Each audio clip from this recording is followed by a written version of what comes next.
In late 1961, the exact date remains unclear in declassified records, a Soviet military intelligence officer made a decision that would alter the course of Cold War intelligence operations for the next 25 years. His name was Dmitri Fyodorovich Polyakov. He was 40 years old, a colonel in the GRU, Soviet military intelligence, and he had decided to betray his country. According to FBI records, Polyakov approached American intelligence directly, though the precise circumstances of that first contact remain partially classified. What is documented is that he identified himself as a GRU colonel stationed at the Soviet mission to the United Nations in New York and offered to provide intelligence to the United States. The weather that day, the specific time, the exact words he used, these details remain lost to classification or were never recorded. What survived in declassified documents is what happened next, and what that first approach would set in motion. Polyakov's official position was military attaché at the Soviet mission to the United Nations, a posting he had held since his arrival in New York in October 1961. The position was, like many diplomatic postings during the Cold War, a cover for intelligence work. Polyakov's actual responsibilities involved collecting intelligence on American military capabilities, recruiting potential assets who might provide information useful to Moscow, and coordinating with other GRU officers operating under diplomatic cover in the United States. He held the rank of colonel, though his diplomatic credentials listed him as a member of the Soviet delegation's military advisory staff. What brought Polyakov to make that first approach in late 1961 was a decision he had been contemplating for months, possibly years. According to debriefing records compiled over the following decades, Polyakov had become increasingly disillusioned with the Soviet system, not suddenly, not because of any single dramatic event, but gradually through accumulated observations and experiences that had eroded his faith in the government he served and the ideology it claimed to represent. Polyakov had been born in 1921 in the Russian city of Olonets, near the border with Finland. His father had been a minor functionary in the Soviet bureaucracy, a man who had survived the purges of the 1930s through a combination of caution, political conformity, and luck. Young Dmitri had been raised to be a loyal Soviet citizen, had joined the Komsomol youth organization, and had excelled academically. When World War II began, he had been 20 years old and had immediately volunteered for military service. Polyakov's war record was exemplary. He served in artillery units on the Eastern Front, was wounded twice, and demonstrated both courage under fire and competence in command. By the end of the war, he held the rank of captain and had been decorated for valor. In the post-war period, he was selected for officer training and eventually recruited into the GRU, the main intelligence directorate of the Soviet General Staff. His assignments took him to various postings within the Soviet Union and abroad, including a tour in Burma in the mid-1950s. By 1961, when Polyakov arrived in New York, he was a colonel with 20 years of military and intelligence experience. He was married, with 2 sons who remained in Moscow, while Polyakov served his posting in New York. According to colleagues who knew him during this period, Polyakov was professional, disciplined, and quietly intense, a man who took his work seriously, but who maintained a certain reserve even with fellow officers. What those colleagues did not know, could not have known, was that Polyakov had spent his years in the Soviet intelligence service observing the gap between the communist ideology he had been raised to believe in and the reality of how the Soviet system actually functioned. He had seen corruption among party officials who preached equality while enjoying privileges denied to ordinary citizens. He had witnessed the brutal suppression of dissent in Hungary in 1956. He had come to understand that the Soviet Union's stated goals of liberating the working class and building a just society were propaganda that masked a system built on oppression, surveillance, and fear. The decision to approach American intelligence was not impulsive. According to his own later accounts, Polyakov had considered it for months before taking action. He understood the risks. Soviet intelligence officers who defected or who were caught spying for Western powers faced execution. Their families faced imprisonment, social ostracism, and surveillance. Discovery meant not just his own death, but potential consequences for his wife and sons. Yet Polyakov had concluded that the risk was justified. He believed, perhaps naively, perhaps with genuine conviction, that by providing intelligence to the United States, he could help prevent miscalculation and reduce the risk of nuclear war. He told himself, and would later tell his American handlers, that he was acting not out of betrayal of Russia, but out of loyalty to a higher principle, the survival of civilization. Before we continue with how Polyakov's double life unfolded over 2 decades, if you're fascinated by the hidden stories of Cold War espionage and the real human cost behind intelligence operations, make sure to subscribe and turn on notifications. We uncover these documented cases every week, bringing you the truth behind some of history's most consequential secrets. The FBI responded cautiously to Polyakov's initial approach. Soviet intelligence officers offering to spy for the United States were not uncommon. The FBI and CIA received approaches regularly, many of which turned out to be provocations or dangles designed to identify and compromise American intelligence operations. But something about Polyakov's offer suggested authenticity. According to declassified FBI assessments, the details he provided about his position and about internal GRU procedures were accurate and verifiable. The tone of his communication was businesslike rather than emotional or overwrought. He was not asking for money or for defection assistance. He was indicating willingness to provide information in place, to remain in his position and pass intelligence while maintaining his cover. A meeting was arranged for late 1961 at a location outside Manhattan, in an area where surveillance by Soviet counterintelligence would be less likely. At that first meeting, which lasted approximately 90 minutes according to FBI case files, Polyakov provided information that demonstrated both his access to valuable intelligence and his seriousness of purpose. He described current GRU operations in the United States, identified several Soviet intelligence officers operating under diplomatic cover, and outlined the structure of GRU networks in New York and Washington. He explained that his motivation was not financial.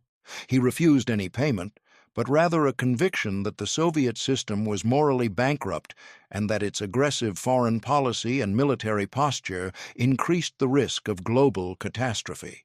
Polyakov's refusal to accept money was notable.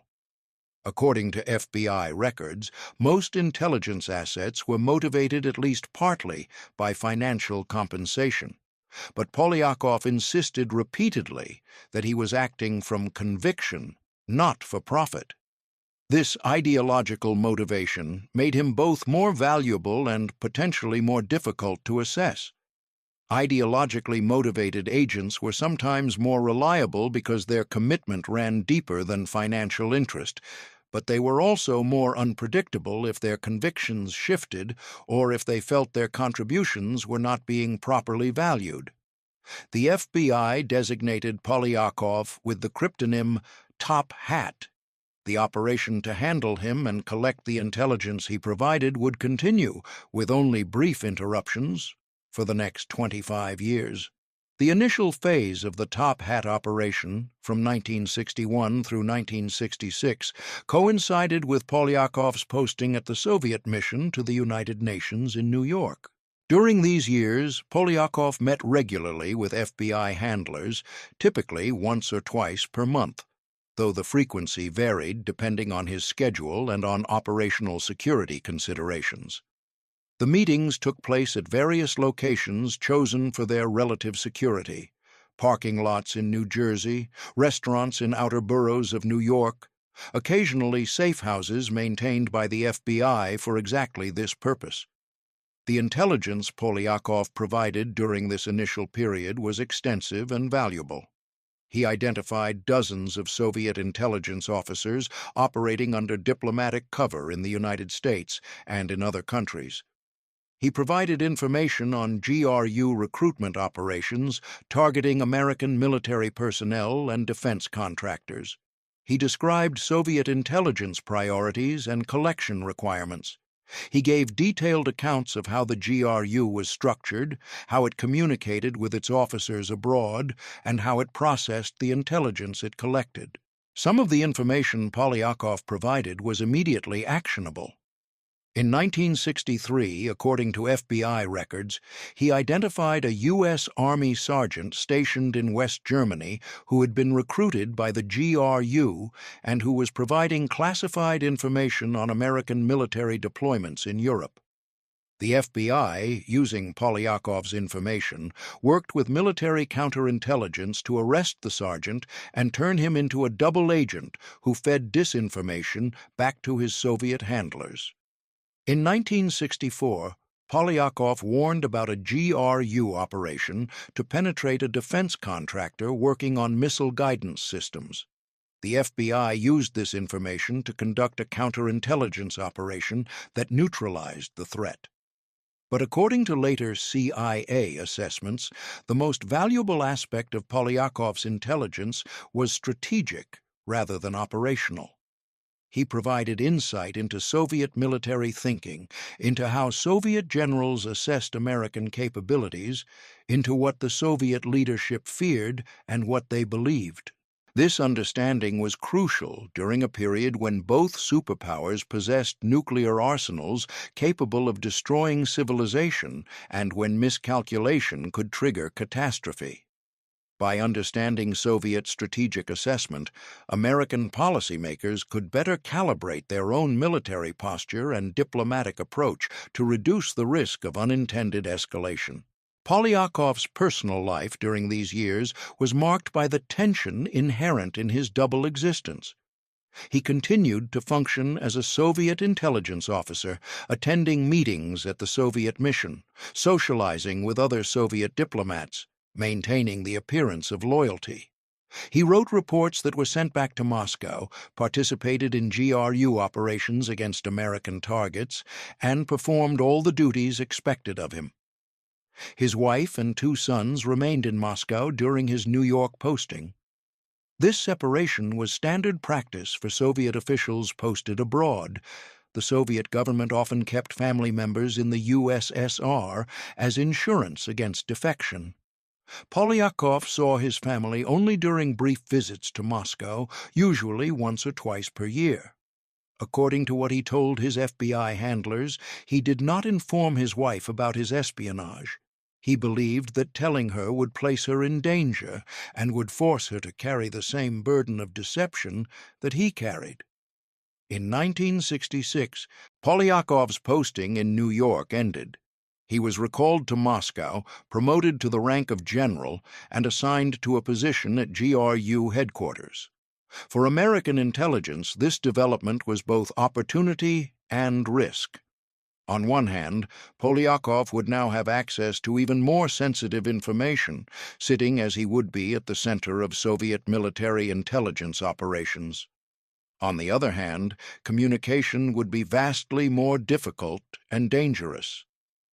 In New York, Polyakov had been able to meet relatively safely with FBI handlers in locations where Soviet counterintelligence surveillance was limited. In Moscow, every movement was potentially monitored, every contact was suspect, every action had to be calculated to avoid detection. The FBI and CIA, which now assumed primary responsibility for the operation because of Polyakov's return to the Soviet Union, developed communication protocols designed to allow continued contact while minimizing risk.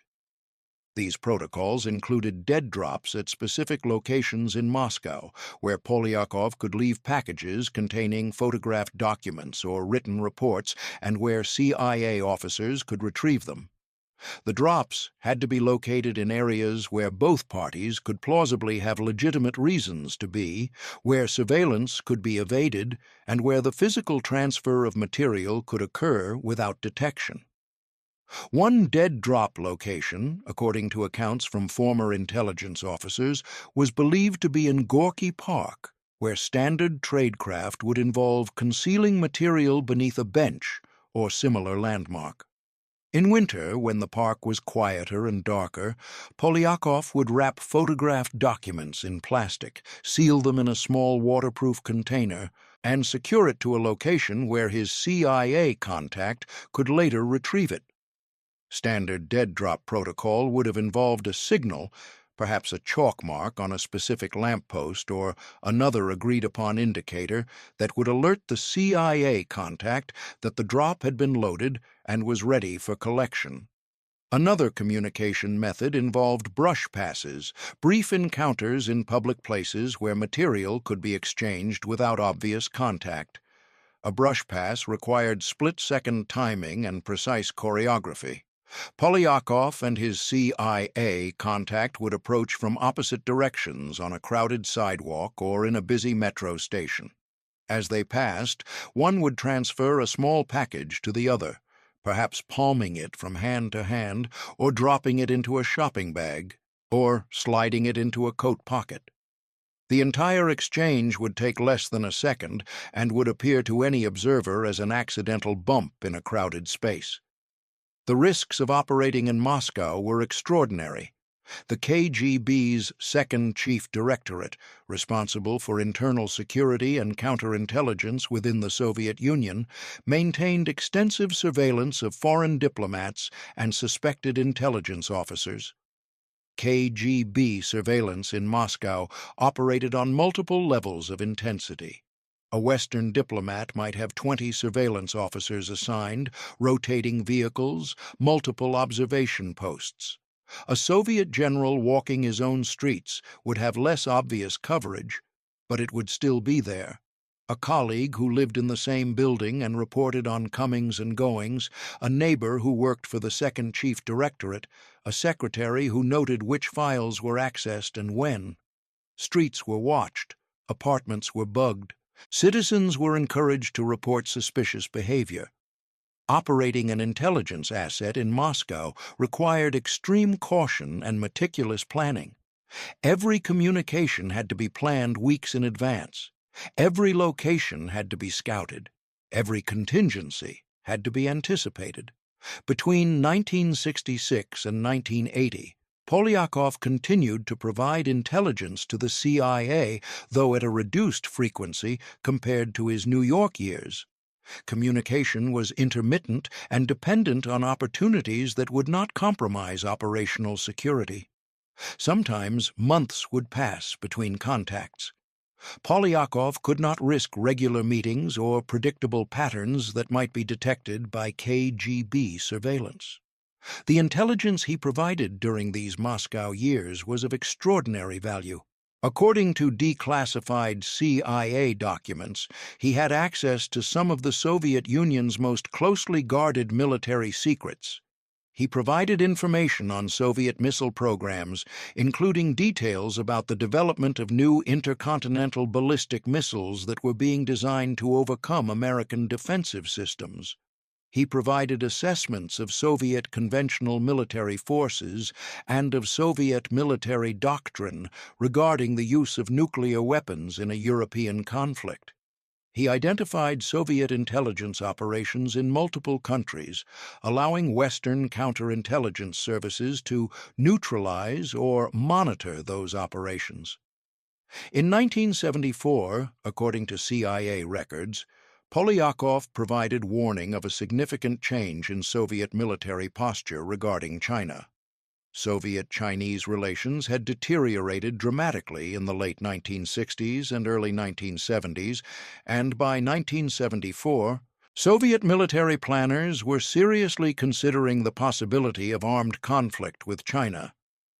Polyakov's information about Soviet military preparations along the Chinese border and about Soviet strategic thinking regarding China was crucial for American policymakers trying to navigate the complex triangle of U.S.-Soviet-Chinese relations during this period.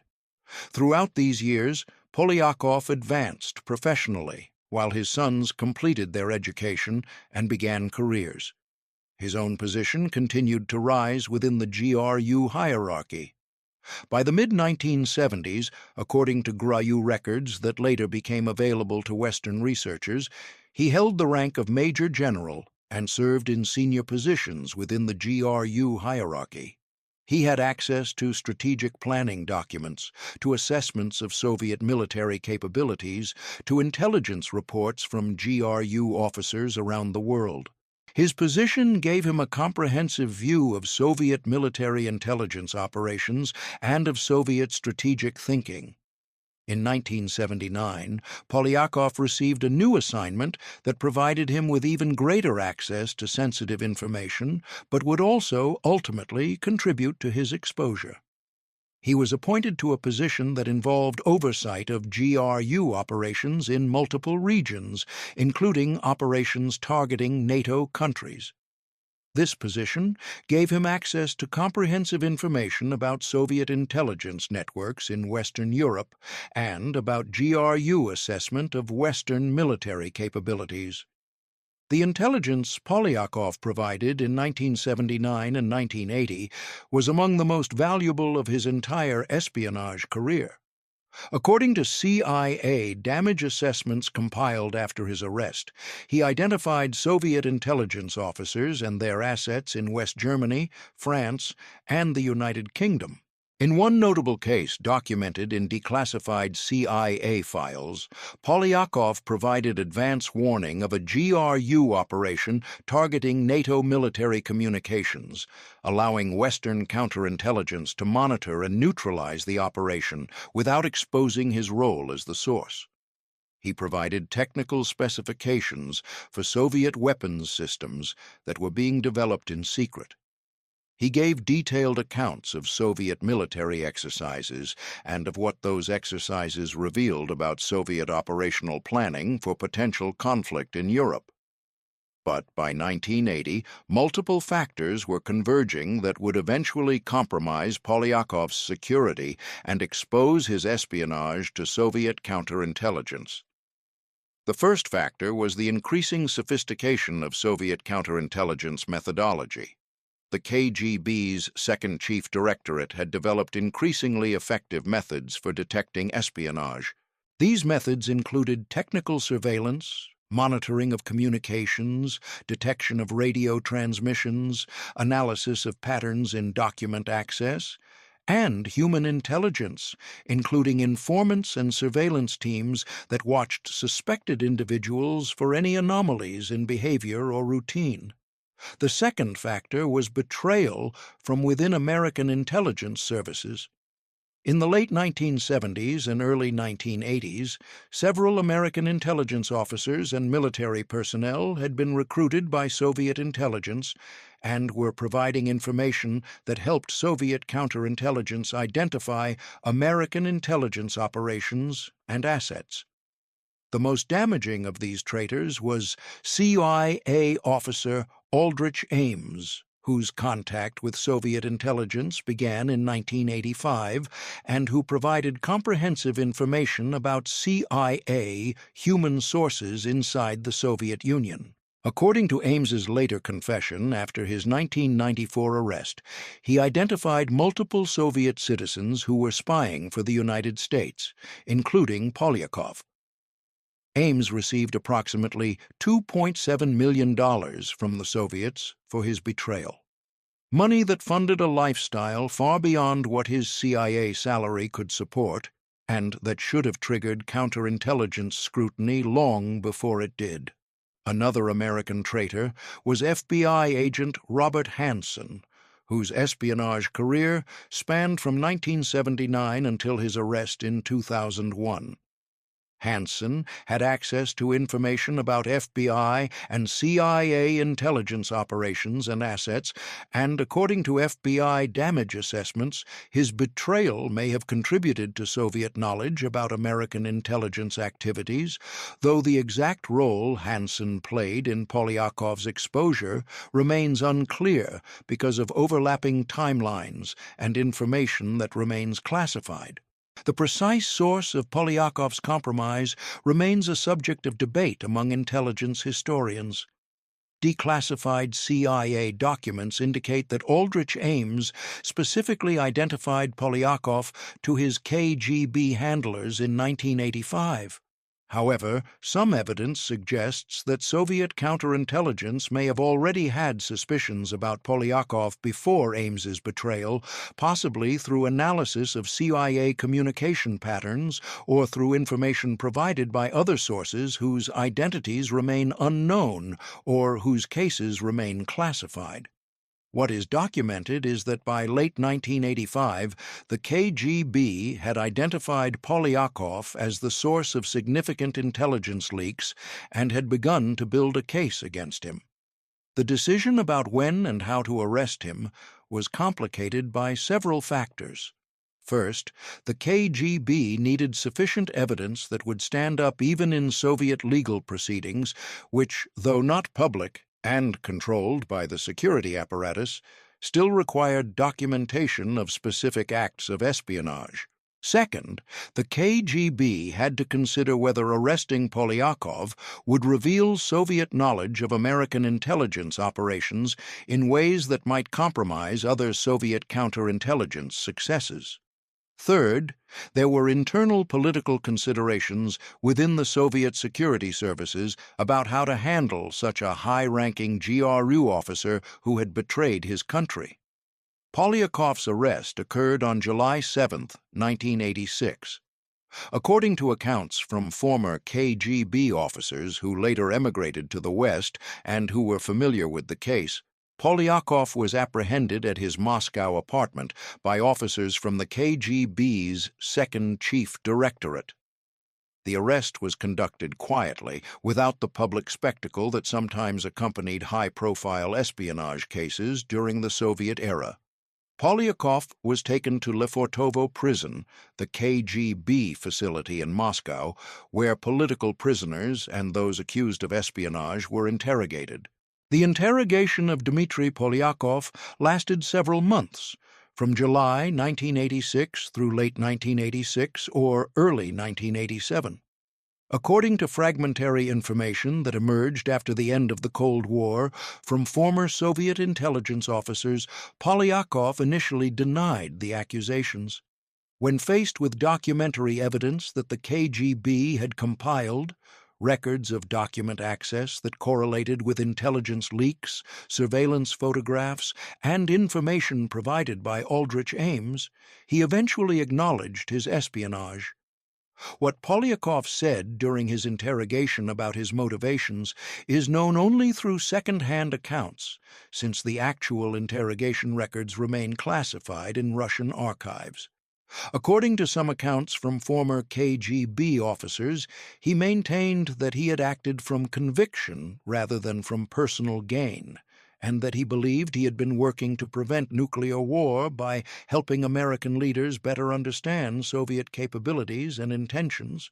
According to other accounts, he expressed no remorse and refused to provide information that would help the KGB identify other potential spies or that would compromise American intelligence operations further. Polyakov's wife was questioned extensively about whether she had known of her husband's espionage.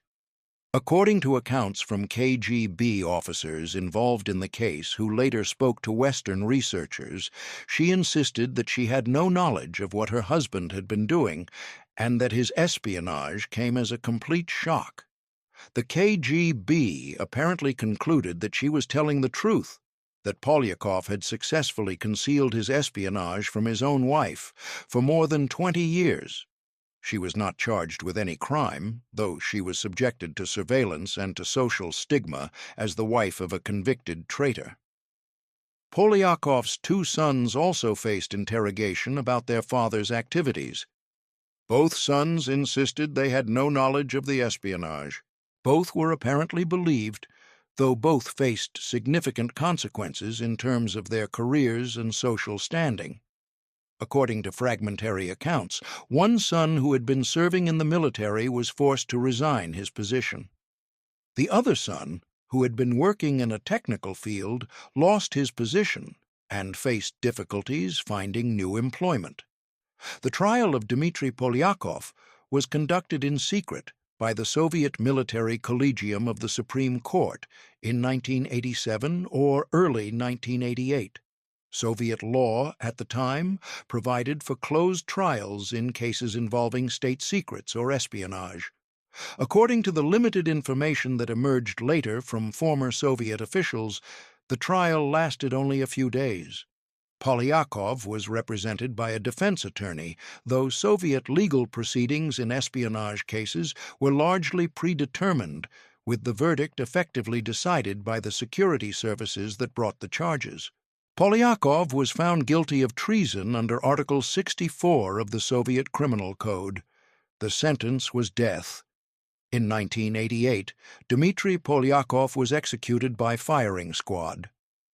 The exact date of execution remains unconfirmed in publicly available records, though most sources place it in March 1988. He was 66 or 67 years old, according to standard Soviet practice for execution of convicted traitors. His body was not returned to his family for burial. Instead, he was buried in an unmarked grave, the location of which was not disclosed to his family. The execution was not publicly announced at the time. The Soviet government maintained secrecy about espionage cases, even after conviction and execution, to avoid providing information that might be useful to foreign intelligence services.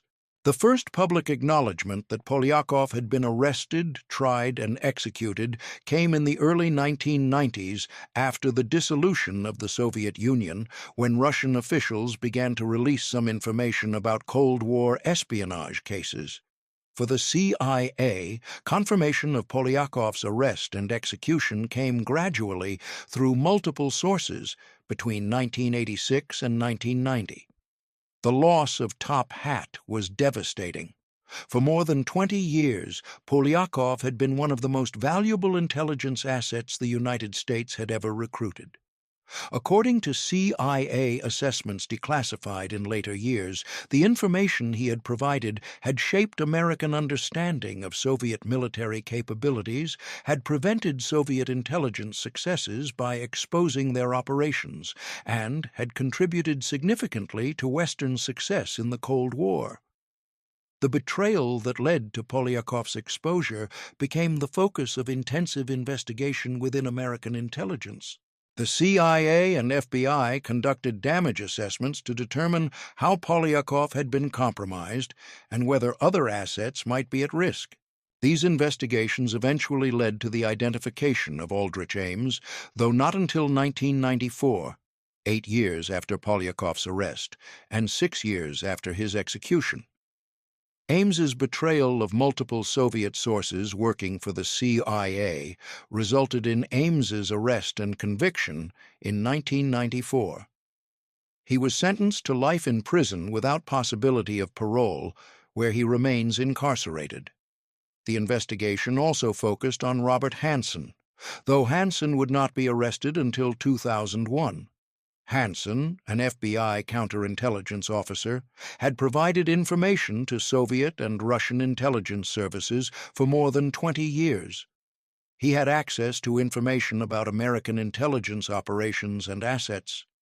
His betrayal may have contributed to Polyakov's compromise, though the exact role Hanssen played remains unclear because of overlapping timelines and information that remains classified.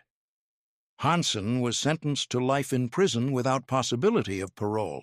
For Polyakov's widow, the years after her husband's execution were marked by hardship and isolation. Soviet society treated the families of convicted traitors as pariahs. According to accounts from people who knew her during this period, she lost the apartment she and Dmitri had lived in and was forced to move to smaller, less desirable housing. She received no pension from her husband's military service, since convicted traitors forfeited all benefits. She rarely spoke about her husband or about what had happened, maintaining a dignified silence in the face of social stigma. The fate of Polyakov's two sons after their father's execution remains largely unknown. Fragmentary information suggests both faced discrimination in employment and in social standing because of their father's conviction. The stigma attached to being the child of a convicted traitor in Soviet and post-Soviet Russian society was severe and long-lasting. The long-term impact of the Polyakov case on Cold War intelligence operations was significant.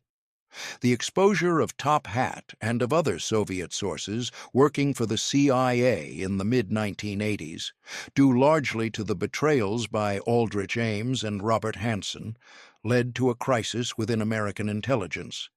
The CIA conducted extensive reviews of its procedures for recruiting and handling sources, for protecting their identities, and for detecting internal betrayal. The FBI similarly reviewed its counterintelligence operations and its procedures for vetting personnel with access to sensitive information. One consequence of these betrayals was increased compartmentalization within intelligence agencies. Information about sources and operations was restricted to smaller numbers of people on a strict need-to-know basis. While this compartmentalization reduced the risk of betrayal, it also created challenges for intelligence analysis, since analysts sometimes lacked context about where information was coming from and whether it could be corroborated by other sources. Another consequence was increased emphasis on technical collection methods, satellites, signals intelligence, electronic surveillance that did not depend on human sources who could be compromised.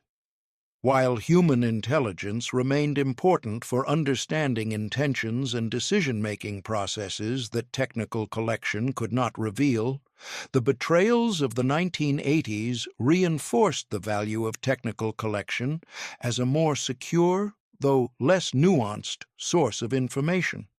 The American intelligence community's assessment of Polyakov's contribution evolved over time, but remained consistently high. Declassified documents and accounts from senior CIA officials who were familiar with the Top Hat operation indicate that Polyakov's intelligence was consistently rated as highly valuable and that it influenced American policy at critical junctures. In 1963, according to CIA records, during the aftermath of the Cuban Missile Crisis, Polyakov's information about Soviet military thinking helped American policymakers understand Soviet risk calculations and contributed to the development of crisis management protocols designed to reduce the risk of accidental escalation. In the 1970s, his intelligence about Soviet missile development contributed to arms control negotiations by providing American negotiators with detailed understanding of Soviet capabilities. In the early 1980s, his information about Soviet military exercises helped American and NATO planners assess the risk of Soviet aggression in Europe during a period of heightened tensions. But according to later CIA assessments, perhaps more significant than any specific piece of intelligence was Polyakov's role in providing American officials with insight into the Soviet system from the inside. Polyakov was not an outsider observing the Soviet Union from a distance. He was a general in Soviet military intelligence who understood how the system worked, what its leaders believed, what they feared, and what they were planning. This insider perspective was invaluable for American policymakers trying to navigate the dangerous complexities of Cold War competition. The question of Polyakov's motivation was analyzed extensively by CIA officers and counterintelligence analysts. Polyakov consistently told his handlers he was motivated by opposition to the Soviet system and by a desire to prevent nuclear war. But analysts, trained to be skeptical, considered whether these explanations were complete. According to CIA assessments, evidence suggested he may have been motivated partly by career resentment. He had risen to Major General, but not to the highest GRU levels, and his communications indicated he felt undervalued. Other analysts noted psychological factors: the intellectual challenge of maintaining a double life, the satisfaction of outwitting surveillance, the importance of being valued by his handlers. What seems clear from the documentary record is that Polyakov's motivations were complex. Simultaneously, ideological conviction, professional grievance, and psychological need, combined with opportunity and a calculation that the risks, while severe, were justified by what he believed he could accomplish. The moral question raised by the Polyakov case, whether he was a hero or a traitor, depends entirely on which side of the Cold War divide one stands. American intelligence considered him one of their most valuable assets, a principled man who took extraordinary risks to provide information that helped prevent miscalculation and war. Soviet authorities executed him as a traitor who had violated his oath and undermined his country's security for the benefit of its primary adversary. Both judgments are factually accurate. Neither captures the human complexity of a man who spent more than 20 years living two lives and who died believing he had acted from principle, even as that principle destroyed his family. The impact on Polyakov's family raises questions about the human cost of espionage operations. His wife and sons had no choice in what Dmitri decided to do. They were not asked whether they consented to the risks he was taking on their behalf. When his espionage was exposed, they paid a price in hardship, in social stigma, in disrupted lives that they had not chosen and did not deserve. The American intelligence officials who recruited and handled Polyakov also bear some responsibility for these outcomes. The CIA officers who served as his handlers knew that if he were caught, he would likely be executed, and his family would suffer. They benefited from the intelligence he provided while he bore the risk. They encouraged him to continue spying even as the risks increased over years and decades. When he was finally arrested, they could do nothing to protect him or his family. Intelligence operations involve inherent moral hazards that cannot be eliminated through better procedures or better intentions. Assets like Polyakov are, by the nature of espionage, being asked to betray trust, to deceive colleagues and family, and to take extraordinary risks. Intelligence officers recruiting and handling such assets are, by necessity, encouraging and facilitating this betrayal and risk-taking. The relationship between handler and asset is fundamentally transactional and instrumental, even when it is also built on genuine respect. The execution of Dmitri Polyakov in 1988 occurred near the end of the Cold War, though neither he nor his executioners could have known how close that end was. Within 3 years of his death, the Soviet Union would dissolve. The system he had betrayed would cease to exist. The ideological conflict he had hoped his espionage might help manage would end not in nuclear catastrophe, but in the collapse of one of the two competing superpowers. Whether Polyakov's espionage contributed to that outcome is impossible to determine with certainty. The end of the Cold War resulted from multiple factors: economic exhaustion in the Soviet Union, political reform under Mikhail Gorbachev, popular movements in Eastern Europe, the cumulative costs of the arms race, and many others. Intelligence operations like Top Hat were one piece of a much larger puzzle. But according to CIA assessments, by helping American policymakers understand Soviet capabilities and intentions, Polyakov and other sources like him contributed to Western strategies that ultimately proved more sustainable than Soviet strategies. What is certain is that Polyakov paid the ultimate price for his choices without seeing the outcome of the conflict he had participated in. He was executed in 1988, believing that the Cold War would continue indefinitely. He did not live to see the Berlin Wall fall in 1989, or the dissolution of the Soviet Union in 1991, or the end of the ideological conflict that had defined his adult life and that had motivated his decision to betray his country.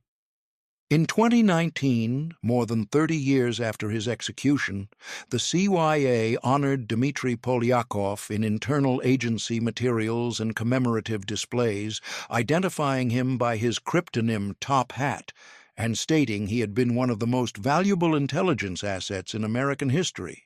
A photograph shows him in Soviet military uniform with generals' stars, looking directly at the camera, his expression neutral and professional. There is nothing in the image that suggests he was living a double life, nothing that marks him as either hero or traitor.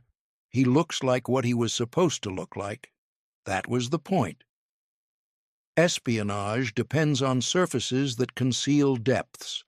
But what the display cannot fully capture is the human cost. His wife spending years dealing with stigma and financial hardship, his 2 sons growing up in the shadow of their father's treason and execution, the families of Soviet officers whose identities he revealed facing their own arrests and imprisonments. The photograph shows only a man in uniform looking back at us across decades, his secrets finally known, but his story still resistant to simple judgments.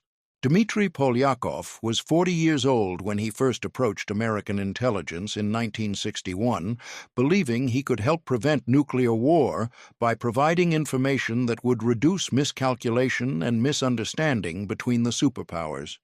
He was 66 or 67 when he was executed by firing squad in 1988, having spent more than half his adult life maintaining a secret that would eventually cost him everything. The Cold War ended 3 years after his death. The intelligence he provided helped the United States understand its adversary and contributed to Western success in that long conflict. Whether that contribution justified the price, his life, his family's suffering, the betrayal of his oath and his colleagues, depends entirely on where you stand and what you believe espionage can accomplish or excuse. The photograph shows none of this complexity. It shows only a man in uniform, looking back at us across decades, his expression unreadable, his secrets finally known.